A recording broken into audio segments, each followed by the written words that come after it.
बिस्मिल्लाहिर्रहमानिर्रहीम। स्टूडेंट अस्सलाम वालेकुम, कैसे हैं आप लोग। स्टूडेंट, जैसा कि आप लोग जानते हैं कि आपके बायोकेमिस्ट्री केस में हमने फ़र्स्ट आपकी जो आउटलाइन शुरू की हुई है कार्बोहाइड्रेट्स, उसके मुख्तलिफ़ टॉपिक्स हम लोगों ने किए हैं कि कार्बोहाइड्रेट्स जो हैं वो क्या होते हैं, उसकी क्लासिफ़िकेशन क्या है। कार्बोहाइड्रेट्स की 3 क्लासेस हम लोगों ने की थी, मोनोसेक्राइड, पॉलीसेक्राइड एंड डाइसेक्राइड। उसके बाद मुख्तलिफ़ डिफरेंट टॉपिक्स थे जिसमें आप लोगों ने स्टार्च की बायोसिंथेसिस, ठीक है, सुक्रोज़ की बायोसिंथेसिस, सुक्रोज़ जो है वो वास्कुलर प्लांट्स में ट्रांसपोर्ट किस तरह से करता है, कार्बन मेटाबॉलिज्म किस तरह से होती है। तो ये कार्बोहाइड्रेट्स के मुख्तलिफ टॉपिक की है।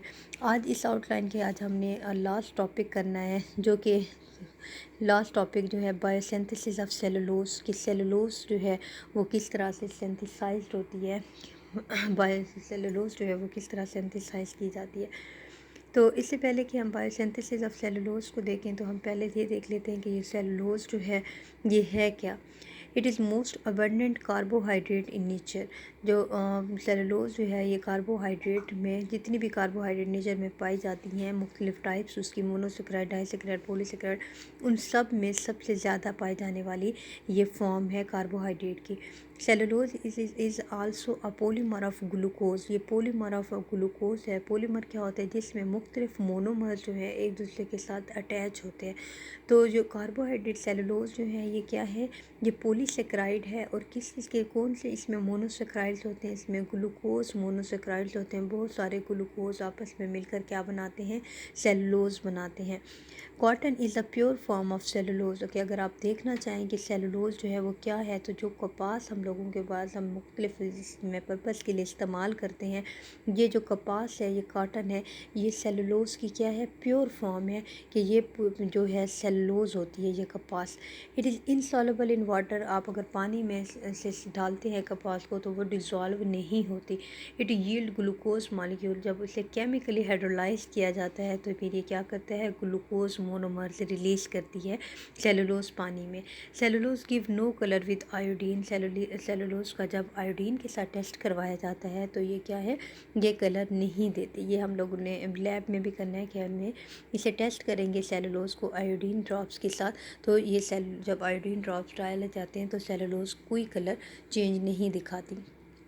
Some bacteria live in the intestine of the herbivores. They produce cellulase enzyme. Cellulose को डाइजेस्ट करने के लिए एक एंजाइम की ज़रूरत होती है जिसे क्या कहा जाता है, सेलुलेज एंजाइम कहा जाता है। ये सेलुलेज एंजाइम जो है ये ह्यूमन बीइंग्स में या मुख्तलिफ एनिमल्स में नहीं, ह्यूमन बीइंग्स में नहीं होता, जिसकी वजह से ह्यूमन बीइंग जो है वो सेलुलोज को डाइजेस्ट नहीं कर सकते। लेकिन कुछ हर्बीवोर जो हैं, जो हर्बीवोर्स हैं, उनके इंटेस्टाइन में स्पेशल बैक्टीरिया मौजूद होते हैं जो कि सेलुलेज एंजाइम रिलीज़ करते हैं। तो यही सेलुलेज एंजाइम जो है इस सेलुलोज को डाइजेस्ट करता है। Cellulose can break beta glycosidic linkage and digest it. ठीक है, सेलुलेज एंजाइम जो है, जो इसके पॉलीमर के अंदर बीटा ग्लाइकोसाइडिक लिंकेज होते हैं उसको ब्रेक करते हैं और जो है सेलुलोज को सेलुलेज एंजाइम डाइजेस्ट कर लेता है। But human do not have such enzyme. Humans में जो ये एंजाइम नहीं होता and they can not digest the cellulose. वो जो है सेलुलोज को डाइजेस्ट नहीं कर सकते। ये देखें, ये यहाँ पर एक स्ट्रक्चर दिखाया गया है सेलुलोज का, कि सेलुलोज किस तरह से होती है।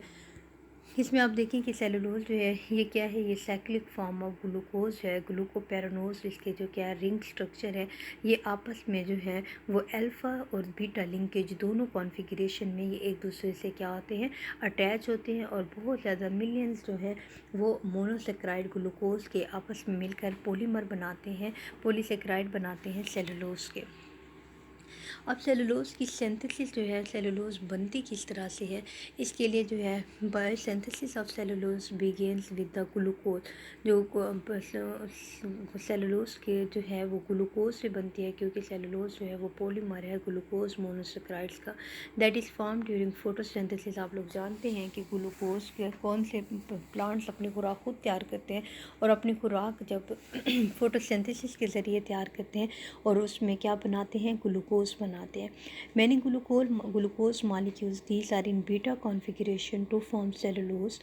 Cellulose is main constituent of the cell wall of the plants. मैंने आप लोगों को शुरू में बताया था कि जितने भी कार्बोहाइड्रेट्स पाई जाती है नेचर में, उसमें सबसे ज़्यादा अबेंडेंटली क्या पाया जाता है, सबसे ज़्यादा अबेंडेंटली जो है सेलुलोज पाई जाती है। क्यों पाई जाती है? क्योंकि सेलुलोज जितनी भी प्लांट की सेल वॉल हैं, हमने प्राइमरी सेल वॉल कंपोजिशन भी पढ़ी है इन्हीं कार्बोहाइड्रेट्स की आउटलाइन में। उसमें हमने पढ़ा था कि जो main primary cell wall composition में जो मेन वो है एलिमेंट है वो कौन सा है? सेलुलोज है।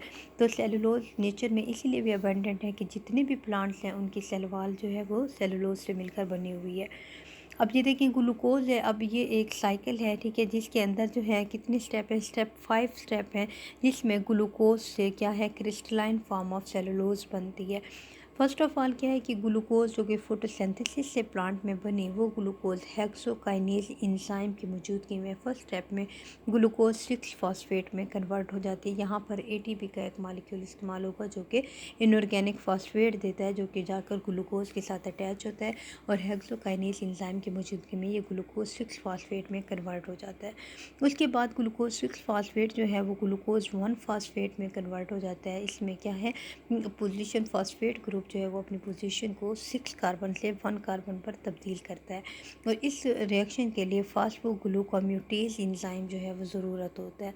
उसके बाद ग्लूकोज 1 फॉस्फेट जो है वो यूडीपी ग्लूकोज में यूरोडीन डाइफॉस्फेट ग्लूकोज जो है उसमें कन्वर्ट हो जाता है और इसमें कन्वर्ट होने के लिए से यूडीपी ग्लूकोज पैरोफॉस्फोरिलेज एंजाइम की एक फॉस्फोरिलेज एंजाइम है उसकी ज़रूरत होती है। यहाँ पर जो ये यूडीपी ग्लूकोज है वो सेलुलेज सिंथेसिस की मौजूदगी में ये क्या है? यहाँ पर कुछ उसकी इंडिविजुअल सेलुलर फाइबर्स बन जाते हैं, सेलुलोज के फाइबर्स की फॉर्म में सेलुलोज यहाँ पर बन जाती है। उसके बाद सेलुलोज सिंथेसिस एंजाइम होता है जो कि ग्लूकान चेन जो है ग्लूकान चेन से सेलुलोज की ग्लूकान चेन्स बनाते हैं। फिर क्रिस्टलाइजेशन का प्रोसेस होता है जिसमें क्रिस्टलाइन सेलुलोज जो है वो बन जाती है। इस तरह से मुख्तलिफ एंजाइम की मौजूदगी में इन 5 स्टेप्स में ग्लूकोज जो कि फोटोसिंथेसिस से बनती है वो क्रिस्टलाइन सेलुलोज में कन्वर्ट हो जाती है। फर्स्ट स्टेप इसको इन डिटेल हम देख लेते हैं। जो फर्स्ट स्टेप उसमें क्या होता है? In this step glucose molecules from form photosynthesis react with enzyme hexokinase to form glucose 6 phosphate and ATP molecule is utilized in this step। First step में हेक्सोकाइनेज एंजाइम की मौजूदगी में ग्लूकोज जो है वो ग्लूकोज 6 फॉस्फेट में convert हो जाती है और यहाँ पर ATP का एक मॉलिक्यूल इस्तेमाल होता है। स्टेप 2 में क्या होता है? During this step glucose 6 phosphate is converted into glucose 1 phosphate by enzyme phosphoglucomutase. दूसरे स्टेप में क्या होता है कि ग्लूकोज 6 फॉस्फेट जो है वो ग्लूकोज 1 फॉस्फेट में कन्वर्ट हो जाता है और यहाँ पर हमें जो एंजाइम की ज़रूरत होता है वो फास्फोग्लूकोम्यूटेज एंजाइम है जो कि कन्वर्ट कर देता है ग्लूकोज 6 फॉस्फेट को ग्लूकोज 1 फॉस्फेट पे। यहाँ पर इनऑर्गेनिक फॉस्फेट जो है वो कार्बन नंबर 6 से कार्बन नंबर 1 पर क्या करती है? मूव कर जाती है। उसके बाद जो स्टेप नंबर 3 है, in this step glucose 1 phosphate is converted into UDP glucose. इसमें क्या होता है कि ग्लूकोज 1 फॉस्फेट जो है वो यूरिडीन डाइफॉस्फेट ग्लूकोज जो कि न्यूक्लियोटाइड्स मुख्तलिफ न्यूक्लियोटाइड्स में बनाने के लिए इस्तेमाल की जाती है, इसके लिए क्या है कि उसमें कन्वर्ट हो जाती है और इस ग्लूकोज 1 फॉस्फेट को यूडीपी ग्लूकोज में कन्वर्ट होने के लिए यूडीपी ग्लूकोज पैरोफॉस्फोरिलेज एंजाइम की ज़रूरत होती है। ये जो यूडीपी ग्लूकोज पैरोफॉस्फोरिलेज एंजाइम है ये ग्लूकोज 1 फॉस्फेट को यूडीपी ग्लूकोज में कन्वर्ट कर देता है और यही यूडीपी ग्लूकोज जो है आगे जो है इंडिविजुअल फाइबर्स भी सेलुलेज के बनाता है और उसके अलावा उसकी ग्लूकान चेन्स भी बनाता है। स्टेप 4 में क्या होता है? In this step UDP glucose is converted into glucan chains by the cellulose synthesis enzyme. यहाँ पर जो यूडीपी ग्लूकोज होती है इससे ये ग्लूकोज रिलीज हो जाती है और ये ग्लूकान चेन्स बनाती हैं और इसके लिए सेलुलोज सिंथेसिस एंजाइम की ज़रूरत होता है जो कि क्या करता है? सेलुलोज की जो है ग्लूकान चेन्स बनाता है। स्टेप 5 में क्या होता है? In this step glucan chain undergrad करना। उसके बाद अंडरगोस क्रिस्टलाइजेशन, ये जो ग्लूकान चेन्स होती हैं सेलुलोज की वो क्रिस्टलाइजेशन शो करती हैं to form the crystalline cellulose. और जो कि प्राइमरी सेल वॉल्स में या मुख्तलिफ जो फॉर्म में हमें प्लांट्स के अंदर सेलुलोज नज़र आ रही होती है वो क्रिस्टलाइन फॉर्म ऑफ सेलुलोज होती है, जो कि क्रिस्टलाइजेशन के प्रोसेस के बाद ग्लूकान जो चेन्स हैं उनकी क्रिस्टलाइजेशन प्रोसेस से जो है वो क्या करती हैं, वो बनती हैं। तो इसमें आज की जो हमने लेक्चर था इसमें हमने क्या है बायोसिंथेसिस सेलुलोज को देखा कि सेलुलोज है क्या, इसकी इम्पोर्टेंस क्या है, ये क्या किन चीज़ों से मिलकर बनी हुई है और इसकी बायोसिंथेसिस जो है वो किस तरह से होती है। 5 स्टेप में इसकी बायोसिंथेसिस होती है जिसमें ग्लूकोज जो है वो क्या एज ए रिएक्टेंट इस्तेमाल होता है। मुख्तलिफ इंजाइम जो हैं ग्लूकोज को 5 स्टेप में इन इंजाइम की मौजूदगी में ग्लूकोज चेंज होती रहती है और अल्टीमेटली जो है वो ग्लूकोज क्या करती है, क्रिस्टलाइन सेलुलोज चेन बना देती हैं, जो कि प्लांट्स के अंदर जो है मोस्ट अबेंडेंटली मौजूद होता है। तो स्टूडेंट आज से जो है इस टॉपिक के साथ बायोसिंथेसिस ऑफ सेलुलोज के साथ ही जो हमारा कार्बोहाइड्रेट की आउटलाइन है वो आज कंप्लीट हो गई है।